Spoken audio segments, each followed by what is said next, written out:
안녕하세요. 안녕하세요. 반갑습니다. 반갑습니다. 사랑합니다. 벌써 둘째 주가 있습니다. 시작하기 무섭지 그냥 가는 것 같습니다. 또 조금 지나고 나면 벌써 여름 다가온다고 얘기할 것 같긴 한데 지난주는 상당히 좀 추웠던 것 같습니다. 겨울의 맛을 좀 제대로 느낀 그런 한 주가 아니었나. 감기와 독감으로 또 어려움을 겪는 성도들도 좀 많은 것 같은데 그 가운데도 주님의 은혜가 더해지고 주님이 보호하시는 손길을 늘 경험하게 되기를 간절히 바랍니다. 오늘 제가 사람을 너무 좋아하는 것 같은 느낌이 좀 들긴 하는데 저만 좋아하는 건 아닌 것 같아요. 성경 인물 한 명을 통해서 그리고 그와 동시대를 살았던 다른 인물을 통해서 우리 시대를 한번 조명해보고 믿는 성도는 또 우리는 어떠한 길로 가야 할 것인지를 한번 조명하기 원합니다. 에녹에 대해서 살펴보기 원합니다. 창세기 5장입니다.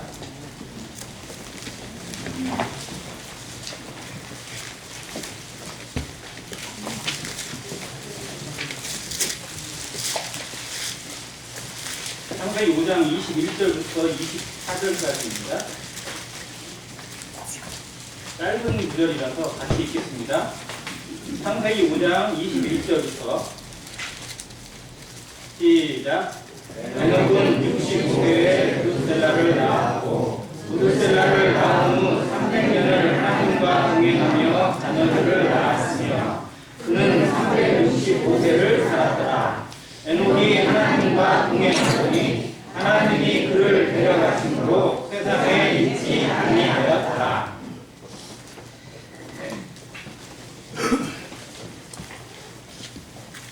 가장 위대한 믿음의 삶을 살았던 사람 치고 성경의 기록이 가장 적은 사람 중에 하나가 에녹입니다.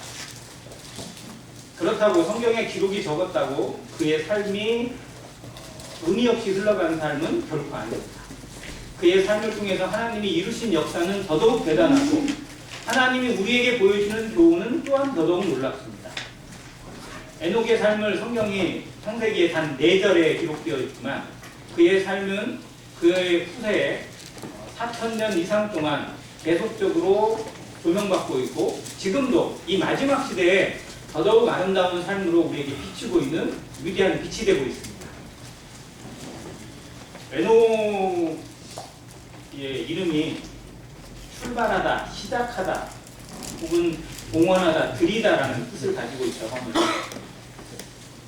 근데 성경엔 에녹이 우리가 아는 이 에녹 말고 또 다른 에녹이 또 있어요. 에녹보다 먼저 태어난 사람인데 가인의 아들이 에녹입니다. 그러니까 가인이 하나님 앞에 자기 동생을 때려 죽이고 어떻게 보면 처벌 받고 물러난 후에 아들을 낳았는데 그 이름을 에녹이라고 지었어요. 그리고 나서 가인의 삶, 가인의 후의 삶이 이어지는데 그 삶을 보여주는 아들이 에녹. 반면 이 에녹은 아벨을 대신해서 주신 아들 셋, 셋의 후예로 계속해서 하나님의 계보를 이어갑니다. 그래서 가인의 길을 따를 것이냐 아벨의 길을 따라갈 것이냐라는 것을 성경이 계속해서 두 가지 길을 보여주고 있습니다. 같은 에녹이 있어요. 또 에녹과 동시대를 살았던 사람 중에 하나가 누구냐면 라멕이라고 있습니다. 역시 가인의 후예예요. 그런데 에녹의 손자도 라멕이에요. 역시 라멕이라는 이름도 두 길을 가지고 있습니다. 그리고 그 라멕은 우리가 아는 노아의 아버지입니다. 성경은 두 길을, 두 인생을, 두 가지의 문을 보여줍니다. 그래서 인생을 하여금 하나님을 찾고 하나님을 따라가는 사람들로 하여금도 어떤 길이 좋은 것인지, 어떤 길이 옳은 것인지, 어떤 문으로 가야 할 것인지를 보여주고 선택하게 하십니다. 마태복음 7장에 예수님께서 어디 문으로 들어가라? 좁은 문으로 들어가라고 하셨어요. 우리는 어떤 문으로 들어간 사람인지 좁은 문으로 가면 그 길은 어떤 길이에요? 좁은 길. 그 길이 좁고 협착하다고 성경이 기록하고 있어요. 우리는 정말 그 길을 선택한 사람들입니까? 그 길을 가고 있는 인생입니까? 그 길을 즐거워하고 있고 그 길을 기뻐하고 있는 인생인지 많은 사람들이 그 길을 찾지 않습니다. 당연한 길인데도 인생이 찾아가야 할 길인데도 그 길을 가지 않는 이유는 뭐냐? 그게 어려우니까. 그게 힘드니까. 어떤 길을 가겠다는 거예요? 쉬운 길을 가겠다는 겁니다. 쉬운 길. 그게 뭐예요? 쉬운 길이 뭐예요? 사람이 생각하는 쉬운 길은 우리가 생각할 때 쉬운 길은 진짜 예수님 따라가는 길이에요. 그런데 세상 사람들은 하나님 믿고 예수님 따라가는 길은 대단히 어려운 길이라고 생각을 합니다. 그래서 교회 가자 그러면 죽기보다 싫어요. 하나님 믿으러 가자, 구원 받으러 가자, 너 복음 들어야 된다라고 하면 다른 거는 다 해주겠다는데 그건 안 하겠다는 거예요. 왜? 그건 꼭 죽으러 가는 것처럼 생각하는 거예요. 내 인생이 끝난다고 생각하고 정말 인생 포기하는 거라고 착각해요. 그래서 세상 사람은 어디에 길로 가냐? 쉬운 길을 가려고 합니다. 그게 실상은 제일 어려운 길인데도 그 길을 고집해요. 그게 뭐예요? 넓은 길. 많은 사람들이 자기 마음대로 가는 길, 자기 감정대로 따르는 길을 가려고 합니다. 그래서 성도들은 이게 너무나 기본이고 너무나 좋지만 항상 고민이 될 수밖에 없어요. 이게 정말 내가 꼭 맞게 가고 있는 거냐? 내가 지금 가고 있는 길이 정말 합당하냐? 주님을 따라가는 길이 맞느냐?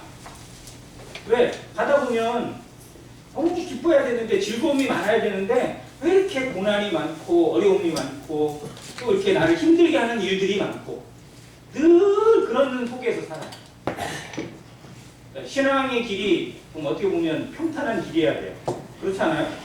예수님 믿고 본향이 정해져 있고 소망이 있고 그러니까 늘 찬양이 있고 늘 감사가 있고 늘 기쁨이 있어야 되잖아요. 항상 기뻐하라.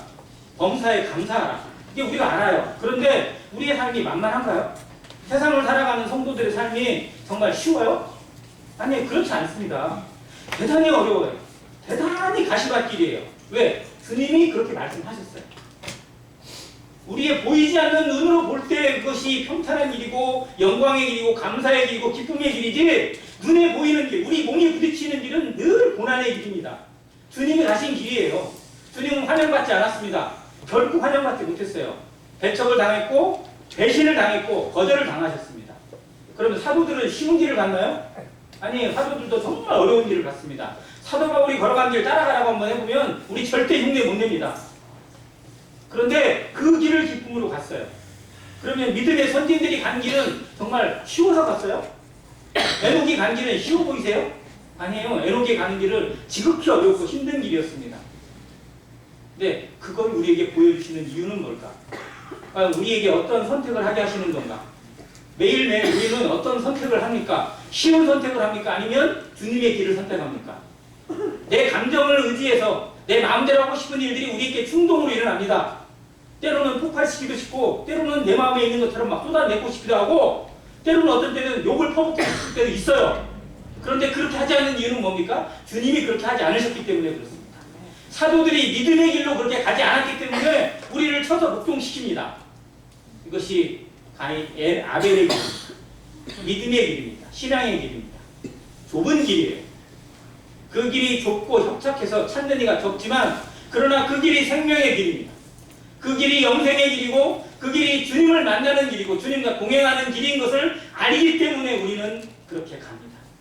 그 삶에 주님의 위로가 있길 바라고 주님의 손을 붙잡는 따뜻함이 있기를 바랍니다. 그걸 경험하지 못한다면 그 손을 경험하지 못하고 주님이 나와 함께 하신다는 그 음성을 듣지 못하면 우리는 단 한순간도 그 길을 못 갑니다. 내가 가는 길이 아니기 때문에 주님이 함께 가시는 길이기 때문에 갈 수 있습니다. 그래서 에녹이 갔던 이 길을 생각하면서 내가 가고 있는 길이 비록 힘들지라도 내가 지금 하루하루 시간에 정말 고통스러운 일이 많을지라도 이걸 포기하지 않고 놓지 않고 계속해서 끊임없이 걸어갈 수 있는 그 믿음의 능력을 그 성령의 충만함을 경험하시는 안행교회 성도 되시기를 간절히 바랍니다. 네. 자, 에녹이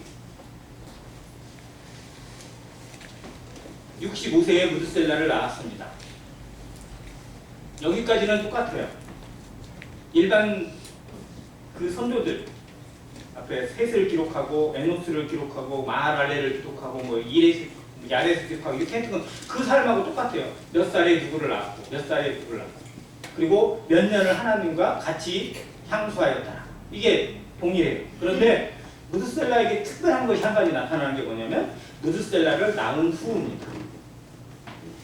자, 에녹은 무드셀라 이전에 자녀를 낳았을까요? 안 낳았을까요? 낳았을 것 같아요. 제 생각에. 왜? 생육하고 번성하는 게 하나님의 뜻이니까. 자, 무드셀라를 낳은 후에는 자녀를 낳았어요? 안 낳았어요? 낳았어요. 보세요. 무드셀라를 낳은 후 300년을 하나님과 동행하며 자녀들을 낳았습니다. 낳았어요. 계속 낳았어요. 그러니까 생육하고 번성하는 일은 누구를 낳고 안 낳고가 아니고 계속 해요. 그냥. 그때는 무슨 수술도 안 하고요. 그냥 계속 나아요. 그냥 부시는 대로 나아요. 자, 그런데 중요한 건 성경이 그의 자녀 중에 무드셀라를 특별하게 기록하고 있다는 겁니다.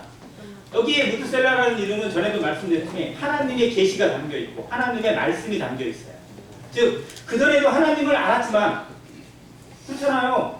아담의 후손 그리고 아벨의 후예로 셋의 후예들은 하나님의 이름을 불렀습니다. 에노스 때에도 불렀어요. 하나님의 이름을 찾고 하나님 앞에 살고자 노력했습니다. 하나님을 믿기 위해서, 하나님을 따르기 위해서. 왜? 하나님에게 잃어버린 그 낙원, 에덴 동산을 다시 회복하기 위해서. 그 길에 돌아가는 것이 인생의 본분이고 본향이기 때문에 하나님을 찾았습니다. 그런데 그걸 계시적으로 누구에게 보여줬냐? 에녹에게 보여주셨습니다. 하나님 앞에 나아가는 길에 대해서도 구체적으로 보여주신 에녹이 어떻게 보면 하나님의 정말 복을 받은 사람입니다.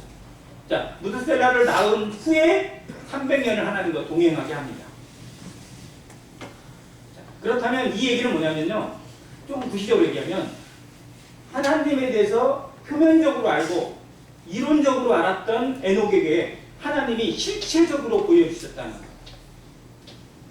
자, 많은 사람들이 하나님을 모르지 않습니다. 하나님 앞에 이렇게 살아가야 된다, 이렇게 된다. 도덕적으로 알고요.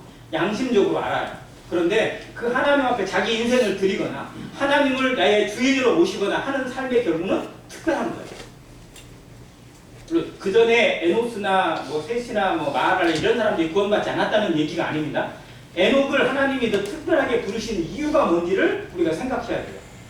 자, 에녹이 낳은 아들 무드셀라가 무슨 뜻이라고요? 뜻이 뭐예요? 무드셀라라는 이름을 짓게 하셨어요. 하나님이 무드셀라라고 에녹이 부르고 싶어서 부른 게 아니라 하나님이 그 이름을 주셨어요. 그래서 그의 뜻이 뭐냐면 그가 죽으면 뭐 한다고요? 쏟아진다는 거예요. 뭐가 쏟아지는 거예요? 비가 쏟아진다는 거예요. 비가 내린다는 거예요. 세상에 무슨 심판이 온다? 비의 심판, 물의 심판이 온다는 것을 누구를 통해서? 무드셀라를 통해서 보여주셨어요. 즉 그때가 이미 무슨 때가 됐다는 거예요? 하나님이 세상을 쓸어버리실 심판의 때가 되었다라는 것을 보여주시는 이 아들이 무드셀라입니다. 자, 무드셀라는 몇 살까지 살았죠? 969세를 살았어요. 자, 그러면 원래 태어날 때부터 얘는 969세야 라고 정해졌어요? 우리 몇 살까지 살 건지 정해져 있나요? 아니에요. 하나님이 데려가시면 그때가 우리 인생의 끝이에요. 자, 그럼 무드셀라를 주시면서 낳으시면서 심판을 얘기하셨다는 건 그를 바로 데려갈 수도 있다 없다? 있다는 거예요. 그러면 지금이 무슨 때다? 심판의 때라는 겁니다. 하나님이 지금 쏟으셔도 지금 심판을 내리셔도 전혀 이상하지 않은 때 말세 중에 말세가 바로 에녹이 무드셀라를 낳은 때입니다. 바로 그때 하나님이 심판을 하실 수 있는 때예요. 근데 그 심판이 무엇로 함께 오냐면 이 아이의 생명과 같이 와요. 내가 낳은 아들. 근데 이 아이의 생명에 이 아이의 하루하루가 하나님의 심판이에요. 밤에 하나님이 데려가시면 끝나는 거예요. 그러니까 밤에 죽는 사람 아무도 모르고 같이 옆에 잠을 자던 아내도 모르게 하나님이 데려가시는 경우 있어요, 없어요? 있어요. 정말 자는데 가는 거예요. 그걸 우리는 행복한 어떤 운명이라고 흔히 얘기를 하는데 이 아이를 하나님이 자는 중에 잠자는 중에 데려가실 수도 있어요. 그리고 세상에 끝이 올 수 있어요. 언제 하나님이 데려가신다는 약속이 없기 때문에 이 에녹의 삶에서는요, 이 아이를 양육하면서 이 아이의 하루하루를 보는 것이 기적이에요. 왜냐면 하나님이 하루를 허락하신 거예요. 오늘 하루를 허락하신 하나님 앞에 정말 어떻게 살아갈 것인가, 무엇을 추구하며 무엇을 위해서 살아갈 것인가를 바라보는 것, 그것을 성경이 뭐라고 기록했느냐? 동행이라고 기록했어요. 자, 다시 한번 22절을 읽습니다. 같이 한번 읽게요. 시작. 무드셀라를 낳은 후 300년을 하나님과 동행하며 자녀들을 낳았으며. 자, 에녹은 하나님과 동행합니다. 그러면 자기 일을 안 해요? 자기 일을 해야 안 해요? 합니다. 일상의 일을 합니다. 자녀도 낳았어요. 그런데 삶의 방향과 목표가 달라져요. 그게 동행입니다. 동행이라는 단어가 헬라어로 할라키라는 단어가 쓰였어요. 할라크라고 되어 있는데 이게 구약성경에 상당히 많이 기록되어 있습니다. 이 단어가 걷다, 움직이다, 이동하다 이런 뜻이에요. 그렇게 보면 아무것도 아닌 것 같아요. 그냥 일상적인 거예요. 삶의 모든 것들이 어떻게 보면 할락과 같아요. 그런데 중요한 건 이 에녹에게 대해서, 그리고 창세기 5장 22절과 24절, 그리고 창세기 6장 9절 노아에 대해서 여기 세 구절에만 이츠할라크라는 단어로 기록이 되어 있어요.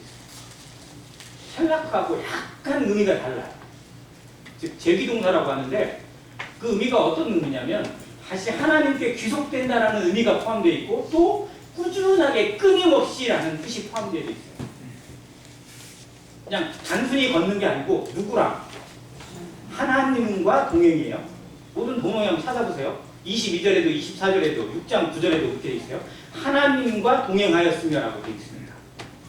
자, 하나님과 동행했다는 의미는 그 동행, 걸어가는 것의 주체가 누구에게 귀속되는 거냐면 하나님께 주체가 돼요. 하나님께 귀속되는 거예요. 즉 내가 가지만 실상 내 마음대로 가는 게 아니고 누구의 뜻대로? 하나님의 뜻대로, 하나님의 말씀대로 걸어가는 것을 의미하고요. 그리고 그것이 일순간에 끝나는 게 아니라 하루만 끝나는 게 아니라 꾸준하게 끊임없이 쉬지 않고 멈추지 않고 계속된다는 걸 의미하는 단어로 동행이라는 단어를 특별한 단어로 썼습니다. 이 동행이 주는 의미, 동행의 영적 능력을 우리가 여러 번 묵상하길 바랍니다. 정말 내 삶에서 나는 하나님과 동행하고 있는가? 늘 물어보시길 바랍니다. 하나님과 동행하는데 하나님을 느끼지 못하고 있다. 이게 엠마오 가던 제자들이에요. 예수님이 같이 가고 있었어요. 그런데 예수님인지 몰라요. 우리도 예수님이, 하나님이 내 손을 붙잡고 가시는데도 나와 함께 가시는지 느끼지 못할 때도 있다는 거예요. 그걸 느끼고 있으면 우리 마음이 어떤데요? 주님이 나와 함께 가신다. 주님이 내 손을 붙잡고 가신다. 그러면 우리 마음이 늘 뭐예요? 기쁨과 감사와 평강이 넘칩니다. 그런데 늘 하나님은 그 말씀 가운데 약속하셨어요. 예수님이 마태복음 28장 20절에 19절부터 쭉 되는 말씀 우리가 너무 잘 압니다. 볼지어다 내가 세상 언제까지? 끝날까지 너희와 잘할 때만? 항상이에요. 항상. 그러면 지금 이 순간에 하나님이, 예수님이 우리와 함께 가세요 안 가세요? 가세요. 우리 손 잡고 가시는 거예요. 끝날까지, 세상 끝날까지, 마지막 때까지 우리의 생이 끝나는 그 순간까지 함께 하신다고 했는데 그걸 못 느낄 때가 더 많다는 거예요. 그걸 누리고 있고 그걸 느끼고 있고 그걸 보고 있다면 우리가 이렇게 말할 수 없고 이렇게 행동할 수 없는데 실상 우리는 눈을 뜨고 있는데도 예수님 못 보고요. 감각이 살아있지만 예수님을 느끼지 못할 때가 더 많고 그게 좁은 길이고 그게 생명의 길이고 그게 영생의 길인데도 실상은 세상의 길로, 유혹의 길로, 재물의 길로 갈 때도 더 많다라는 겁니다. 정말 이 동행이 말처럼 쉬운 게 아니라는 거예요. 말로 되는 게 아니라는 겁니다. 에녹은 이 동행을 그냥 거저 얻은 게 아니라는 겁니다. 왜냐하면 그 시대가 악한 시대였기 때문에 그렇습니다.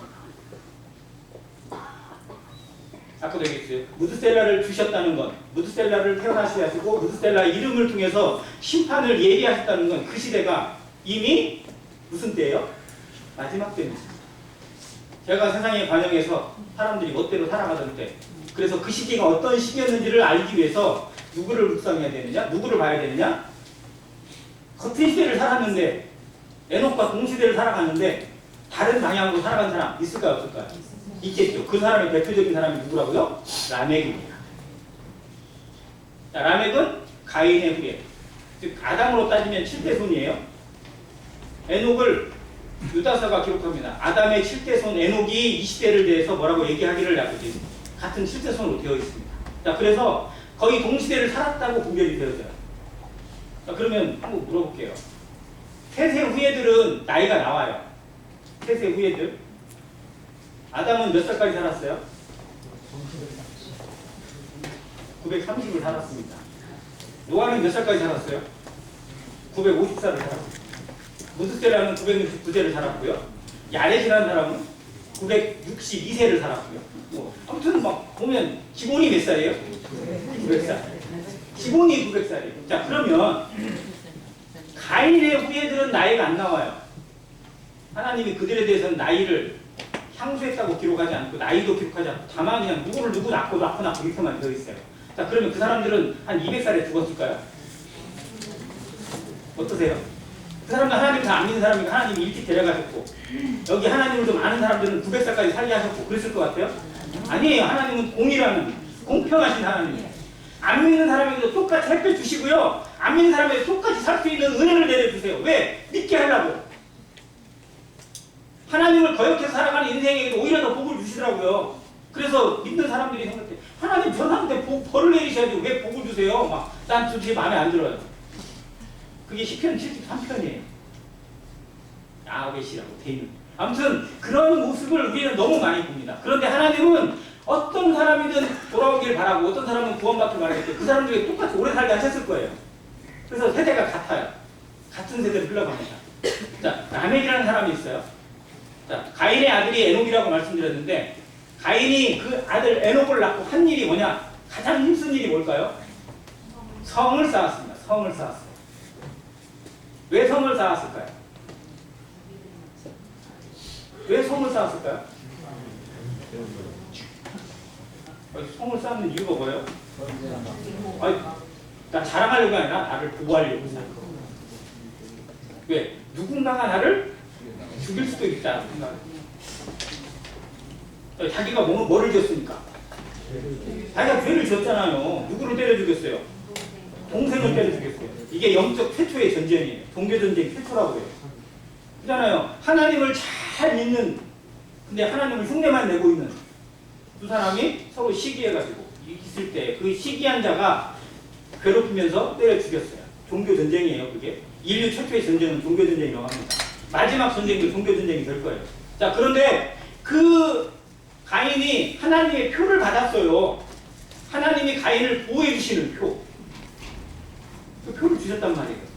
그 표라는 단어가 나중에 예수 그리스도가 주시는 십자가하고 같은 단어로 쓰였단 말이에요. 이게 참 은혜예요. 악인에게도 정말 범죄한 자에게도 똑같이 은혜를 주시는 하나님에 대해서 인생이 알아야 돼요. 자, 그런데 표를 받고 안심을 한다 못한다? 못해요. 그래서 뭐를 쌓아요? 성을 쌓아요. 나는 누가 지킨다? 내가 지킨다. 이게 세상이에요. 하나님의 구원, 하나님의 십자가, 예수 그리스도의 십자가, 예수 그리스도의 구원 모르는 사람은 별로 없어요. 대부분 알아요. 그런데 그걸로 안심이 안 돼요. 그걸로 안정이 안 돼요. 그거 외에 뭐가 더 있어야 돼요? 내가 만든 게 있어야 돼요. 그래서 나는 누가 지킨다? 내가 지킨다. 그래서 내가 지키는 걸로 성을 쌓아요. 내가 지키기 위해서 뭐를 벌어요? 뭐를 벌어요? 돈을 벌어요. 돈을 많이 벌면 안심이 돼요. 돈을 많이 쌓아놓으면 통장이 한 10개 되고 주식이 한 10억 되고 내 이름으로 막 돼 있는 것들이 아파트가 몇 채 있고 건물이 몇 채 있고 그러면 안심이 되는 거야. 그게 세상에서. 그게 세상 아니에요? 그걸 부러워하지 않으세요? 그렇게 살아가는 사람들 때로는 부럽지 않으세요? 그건 철저히 가인의 길입니다. 하나님으로 만족 못하고요. 하나님으로 이해가 안 되고 내 건 내가 챙겨야 되고 내가 만들어놔야 돼요. 그래 안심이 되는 게 가인의 성입니다. 에녹성이에요. 자, 그랬던 가인의 후예들 나중에 흘러서 라멕의 시대까지 옵니다. 자, 라멕은 두 가지가 있어요. 최초로 한 게. 라멕은 최초로 뭐를 했어요? 박씨를 둘을 뒀어요. 뭐를 깨뜨린 거예요? 하나님의 결혼 제도를 깨뜨렸어요. 이게 질서는 누가 만든다? 규칙은 누가 만든다? 내가 만든다. 이게 라멕의 규칙이에요. 라멕의 원칙입니다. 내 삶은 내가 챙기고요. 내가 만들고 내 인생도 내가 만들어 간다. 하나님이 주신 법 필요 없다. 내 것은 내가 챙긴다라는 그게 라멕이 결혼 제도를 깨뜨린 그 최초의 원리고요. 두 번째는 최초의 시를 썼어요. 라멕이 지은 시가 있습니다. 아 진짜 이런 걸 왜 성경에 기록했는지 모르겠어요. 자, 창세기 4장 23절과 24절에 대해서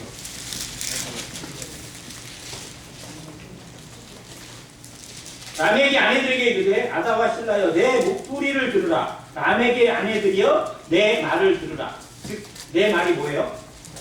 내 말이 법이다는 거예요. 내가 법이다는 거예요. 즉 내가 세상을 지배하고 있고 내가 내 말이 법이다 라고 주장하고 있는 거랑 똑같습니다. 자, 그러면서 뭐라고 하냐? 나의 상처로 말미암아 어떻게 했어요? 내가 사람을 죽였고. 자, 그러면 이 말은 무슨 뜻이냐면요. 누군가가 나를 상처를 줘요. 그죠? 뭐 때려서 상처를 주든지 자존심을 긁든지 아니면 화가 나게 하든지 뭐 아무튼 사람은 상처를 받아야 안 받아요? 받죠. 라멕이 상처를 받아요. 그러면 어떻게 해요? 죽여버려요. 이게 지금 세상의 법 아니에요? 세상 사람들이 살아가는 방식이 이런 방식 아니에요? 누구나 나를 건드려. 그럼 어떻게 해요? 참아요? 갚아요? 참는 사람. 참는 건 없어요. 여기 전부 다 때려 갚아요 막. 힘이 없어서 참는 거예요 그냥. 자, 이게 라멕의 법칙이에요. 누군가가 나의 상처를 주면 나는 뭘로 갚아요? 그 일 생명을 죽여서 갚아요. 곱빼기로 이런 곱빼기가 없어요. 자, 그 다음에 나의 상함으로 말미암아 누구를 죽였다고? 소년을 죽였다.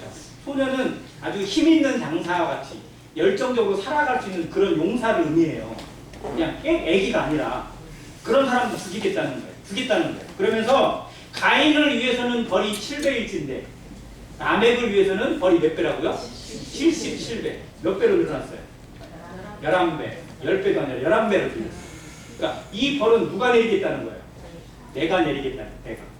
가인을 위해서 주시는 표는 누가 주신 건데? 하나님이 주신 거예요. 하나님이 보호하시는 표가 7배라면 나는 그것보다 11배 더 많은 77배로 갚아주겠다라고 선언하는 거예요. 이런 사람이에요. 그러니까 가지고 있는 생각과 이상이 무엇인지 이 시를 통해서 그대로 드러납니다. 왜 성경이 이런 말도 안 되는 시를 최초로 시로 기록했는지 그 시대가 어떤지를 보라는 거예요. 에녹이 동행하던 시대가 바로 이런 시대입니다. 사람들이 뭘 믿고? 예수 믿느니 못 믿나 그래요? 자기 주먹 믿는다고. 그런 사람 있어요 없어요? 자기 주먹 믿겠대 차라리. 그러니까 내 인생은 누가 만들어 가겠다는 거예요? 내가 만들어 간다고 자부하는 사람들이에요. 그게 라멕이에요. 자, 그리고 라멕이 그런 말할 자격이 있는지 없는지 살펴보니까 사람들이 보기에 그런 말할 자격이 있어요. 왜요? 그 시대를 주름 잡고 있어요. 자, 아들들을 낳았는데 아들들이 여기 기록된 게 뭐 3명 나와요. 야갈도 있고 유갈도 있고 구발가인도 있습니다. 다 뭐 하는 사람들이에요? 다 한가닥 하는 사람들이에요. 그렇잖아요. 어디에 조상이 됐고 어디 조상이 됐고 또 두발가인은 뭐 하는 사람이에요? 불이라 새로 여러 가지 기구를 만들어. 그럼 뭐를 만들었을까요? 주로 정말 좋은 막 생활에 필요한 필수품을 만들었을까요? 무기를 만들었을까요? 무기를 만들었어요. 누구를 어떻게 하려고? 자기 힘으로 자기 무기로 때려잡고 죽이려고 물리치려고 자기를 보호하고 세상을 지배하려고. 그래서 세상의 지배자가 되었고요. 사람들에게 공포를 주는 자가 되었고 사람들을 쥐락펴락하는 그런 권력자가 되었다는 걸 의미해주고 있습니다. 세상은 이런 사람들을 싫어해요? 부러워해요? 싫어하면서도 부러워해요. 안 그래요? 나도 한번 가져봤습니다.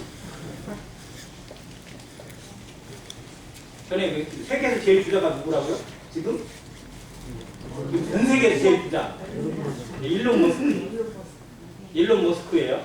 테슬라 사장이고 뭐 스페이스 X의 사장이고 트위터의 주인이기도 하고 뭐 이래요.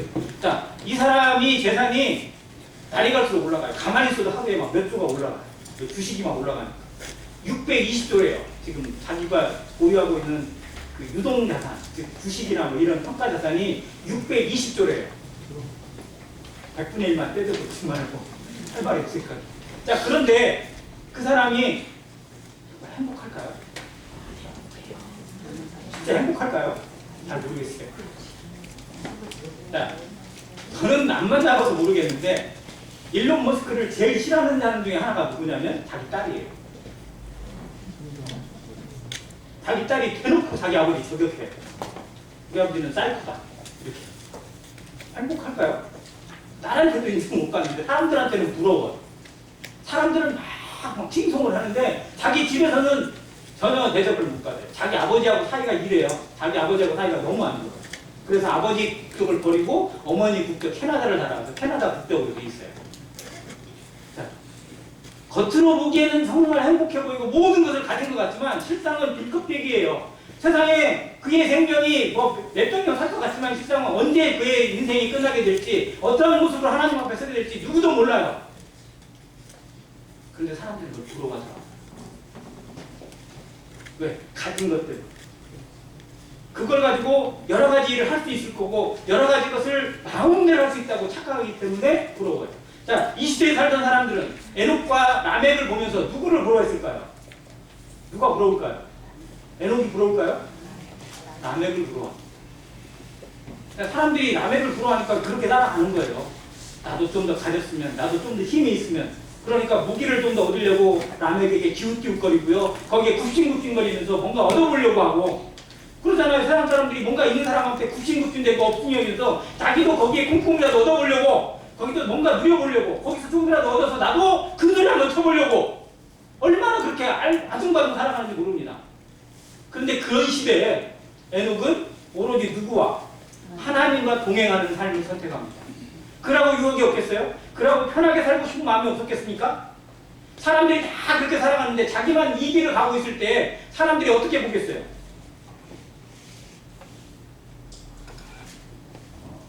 작년이 아니라 재작년에 그 교회학교에서 연극을 했었어요. 기억나세요? 다 잊어보셨어요? 노아야 나왔던 거. 그때 유학생들이 나와가지고 노래를 많이 불렀습니다. 첫 번째 부른 노래 기억나세요? 노아가 방주를 만들고 있을 때. 나도 바보처럼 살래요라는 거예요. 유학생들 알죠? 준혁이 잘 알죠? 그 맑은 날 산에서 방주를 만드는 노아를 보고 지나가는 사람들이 다 뭐라고 그래요? 아니 바보다고, 미친놈이라고, 뭐 이런 날 뭐 방주를 뭐 비가 온다고 저러고 있냐, 그냥 놀아라, 그냥 즐겨라, 이게 삶이다 라고 얘기했던 그 사람들이 불렀던 노래, 그리고 그것을 하나님 앞에 부르는 노래. 근데 거기 가사가 정말 제게 마음에 와닿는 게 당신은 어쩜 그리 묵묵히 그 길 가나요? 당신은 어쩜 그리 그 자리를 지켜냈나요? 라는 가사가 정말 제 마음에 꽂혔습니다. 그 전에 그 노래를 참 되게 좋아했거든요. 다른 사람들이 뭐라 하든, 다른 사람들이 어느 길을 좋아하든, 무엇을 따라가든지 간에 우리는 하나님을 압니다. 하나님께 부르심을 받았고 그 길이 진리라는 걸 압니다. 그래서 그 길을 묵묵히 가러 갑니다. 사람들이 안아주지 않아도, 사람들이 손가락질하고 혹은 바보 같다고 하고 내가 바보처럼 보일지라도 주님이 거기에 앞에 있고 주님이 그 길을 가셨기 때문에, 믿음의 선진들이 그 길을 갔기 때문에 우리는 묵묵히 그 길을 걸어갑니다. 그 자리를 지켜내기 위해서 안간힘을 쓰고 눈물을 참으면서 기도합니다. 이게 에녹입니다. 이게 동행입니다. 우리는 정말 동행의 삶을 얼마나 잘 살아가고 있는지 모르겠어요. 자, 에녹은 몇 년을 하나님과 동행했다고요? 300년입니다. 그러면 하나님께서 에녹에게 너는 300년 동안 나랑 동행한다 라고 기간을 정해놓으셨을까요? 아니에요, 안 정했어요. 그때는 사람들이 평균 몇 년 살았다고? 900살까지 살았어요. 그러면 하나님이 에녹을 데려가시지 않았다면 에녹은 300년이 아니라 그 이상 900년을 하나님과 동행할 수도 있었어요. 자, 그런데 하나님께서 300년을 동행하게 하시고 에녹을 어떻게 하셨어요? 데려가셨어요. 왜 데려가셨을까요? 한번 생각해 보세요. 왜 데려가셨을까? 병들어서? 정들어서. 자, 맨날 만나서 연애하는 사람들 있어요. 맨날 만나. 그냥 막 데이트를 그냥 진짜 살다 막 데이트를 해요. 그런데 이 사람들이 결혼을 왜 해요? 안 헤어지려고. 왜요? 연애할 때는 밤 되면 헤어져야 돼. 그러니까 아쉬워도. 물론 지금 뭐 그렇게 안 하고도 뭐 절대로 하는 사람도 있지만 적어도 결혼의 원칙이 그거잖아. 자, 그래서 헤어지기 싫어서 결혼해요. 그러면 하나님이 왜 에녹을 데려가셨어요? 같이 살라고. 이것보다 다른 답이 없어요. 자, 그러면 주님이 왜 우리를 데려가세요? 같이 살라고. 왜? 우리 신부니까. 왜 교회를 데려가세요? 신부니까. 신부랑 신랑이 같이 사는 게 너무 원칙적이고 너무 당연하잖아요. 지금도 동행에 영적인 동행을 하고 있지만 더 가까이, 더 친근하게 동행하기 위해서 데려가시는 겁니다. 그래서 하나님은 에녹을 데려가셨어요. 그런데 300년은 뭐냐면 우리에게 보여주시는 본이에요. 하나님과 동행하는 삶의 능력이 이런 거다라고 보여주시기 위해서 300년을 맛배기로 보여주셨어요. 지금도 에녹은 하나님과 늘 같이 거닐면서 같이 손잡고 움직이면서 동행하면서 교회를 살펴보고 믿음의 후손들을 살펴보면서 격려해주고 박수치고 이렇게 하고 있을 겁니다. 믿음의 선진들, 안행교회에 있는 성도들이 정말 동행의 능력을 경험하게 되길 바라면서 저 성도들이 나처럼 그 시대를 이겨내고 사람들의 유혹을 물리치고 하나님과 묵묵히 동행하는 자 되기를 간절히 바라면서 기도로 우리를 응원하고 있을 거예요. 우리는 정말 그 길을 따라가고 있는 성도들인지 동행의 능력에 정말 얼마나 심취되어 살아가고 있는 성도들인지 다시 한번 우리 자신을 조명하시길 바랍니다.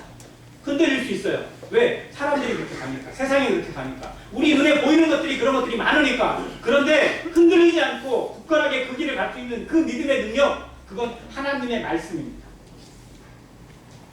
이 시대는 어떻게 된다? 저렇게 자랑하고 저렇게 빌딩 세워놓고 저렇게 돈 자랑하면서 마음대로 살아가는 것들 일순간에 다 어떻게 되니까? 다 끝나니까요. 다 무너지니까. 다 헛된 거니까. 솔로몬이 노래한 것처럼 헛되니 모든 것이 다 뭐라고요? 헛되다. 정말 우리 헛되세요? 저 사람들 정말 헛되다고 생각하세요? 아니, 우리 눈에는 안 돼요. 그게. 우리의 영적인 안목이 그걸 정말 헛된 것으로 볼 수만 있다면요, 그게 정말 헛것이라는 것을 온전히 내 눈이 정말 장악하고 있다면 이게 뒤집어집니다. 우리 삶 뒤집어지게 되어 있어요. 이러고 살 수가 없어요. 근데 우리가 그거를 제대로 못 봐요. 이 눈꺼풀이 완전히 벗겨지지 않아서 하나님과 동행의 능력, 세상의 마지막을 온전히 보는 영적인 눈물이 뜨지 않아가지고 아직도 여기에 미련을 가지고 있어요. 그래도 그게 뭔가 있을 것 같고 뭔가 좋아 보이고 거기서 좋은 거 입고 좋은 거 먹고 좋은 거 누리는 것이 아직도 부러워요. 그래서 나도 가끔은 누리고 싶고 가끔 한번 가고 싶고 맛있는 거 있다면 나도 한번 먹어보고 싶고. 안 그래요?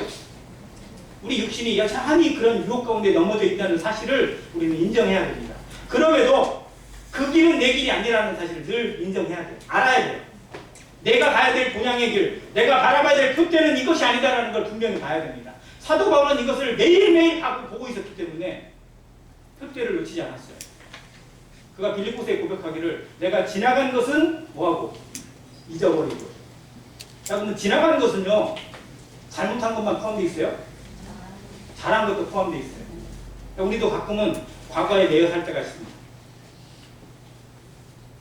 어른들, 꼰대라고 하는 어른들이 많이 표현하는 게 뭐냐면 라떼예요, 라떼.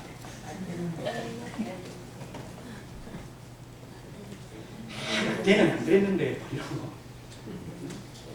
근데 그건 지나간 거예요. 신앙은 오늘의 기준이고 오늘을 기준으로 내일을 어떻게 살 것인지가 중요한 것이지 과거에 어떻게 살았느냐, 내가 옛날에는 이렇게 했다, 내가 옛날에 이렇게 드렸다. 근데 그렇게 드렸는데 왜 지금은 안 드려요? 내가 옛날에는 교회를 위해서, 복음을 위해서, 하나님을 위해서 이렇게 살았었다라고 그걸 하나님 앞에 자랑할 수 있겠어요? 아니, 지금 못한다면 그 부끄러움이 될 겁니다.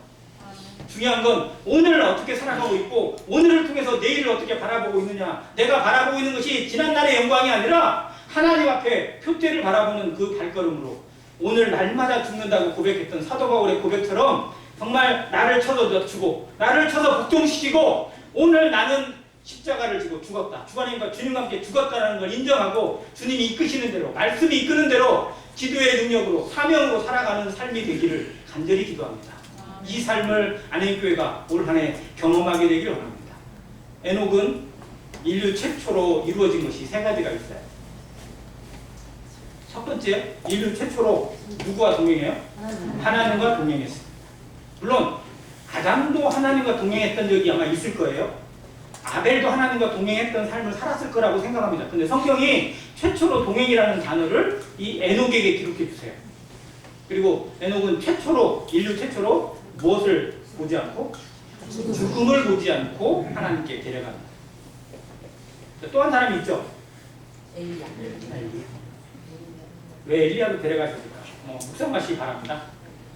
에녹은 화해가 있기 전에, 심판이 있기 전에 데려감을 당한 그 모습을 통해서 교회가 이루어질 휴거를 그림자로 보여주는 인물입니다. 그리고 에녹은 최초로 뭐 할까요? 인류 최초의 선지자입니다. 그게 유다서에 기록되어 있습니다. 에녹이 어떠한 예언을 했는지 유다서를 보면 그 시대뿐만 아니라 장차 주께서 만왕의 모든 것들을 거느리고 이 땅에 오실 것을 바라보는, 즉 그리스도의 지상 재림을 영안으로 바라보면서 예언했던 내용입니다.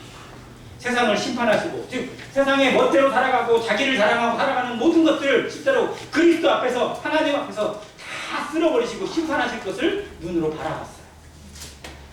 우리의 눈에 보이는 것들, 우리를 즐겁게 하고 우리를 부럽게 만드는 것들이 실상 하나님 앞에서 다 헛것이고 날아가는 것들이고 불에 타서 없어질 것들이라는 것을 정말 믿음의 눈으로 바라보며 살아가는 안일교회 성도 되시기를 간절히 바랍니다.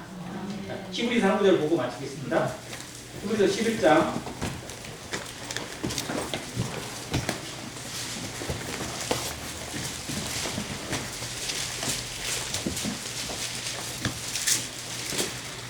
5절과 6절입니다.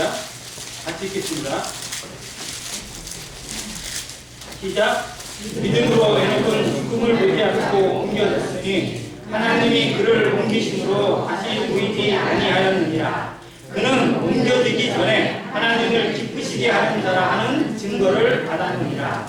믿음이 없이는 하나님을 기쁘시게 하지 못하나니 하나님께 나아가는 자는 반드시 그가 계신 것과 또한 그가 자기를 찾는 이들에게 상 주시는 이심을 믿어야 할지니라. 아멘.